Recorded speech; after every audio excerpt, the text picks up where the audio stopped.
কথাটা কি আপনার মনেও এসেছিল? কি কথা? জানতে হলে অবশ্যই কিন্তু আমার সঙ্গে ভিডিওটা শেষ পর্যন্ত দেখতে হবে। অবশ্যই বলবেন কিন্তু। একদিন একজন বাবা ও তার ছেলে একটা গাড়ি দুর্ঘটনায় পড়লেন। বাবাটি সেখানেই মারা গেলেন। ছেলেটাও গুরুতর আহত হয়ে রাস্তায় পড়েছিল। পথিক যারা ছিল তারাই ধরাধরি করে ছেলেটিকে হাসপাতালে নিয়ে গেল। হাসপাতালে নিয়ে যাওয়ার সঙ্গে সঙ্গে যখন ডক্টর এলেন, ডক্টর এসেই ছেলেটিকে দেখে আঁতকে উঠলেন। বললেন, এই ছেলের অপারেশন আমি করতে পারবো না, কারণ ছেলেটি হচ্ছে আমার ছেলে। এবার প্রশ্নটা হলো, ওই ছেলেটির সঙ্গে ডক্টর মশাইয়ের কি সম্পর্ক? তো উত্তরটা হচ্ছে, ডক্টর হলেন ছেলেটির মা। কিন্তু ডক্টর বলতেই অটোমেটিকলি ভাবে আমরা কিন্তু একজন পুরুষের কথা ভাবি।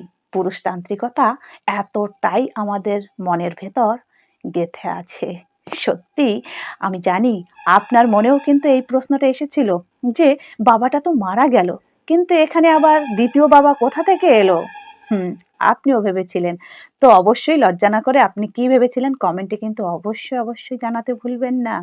হুম।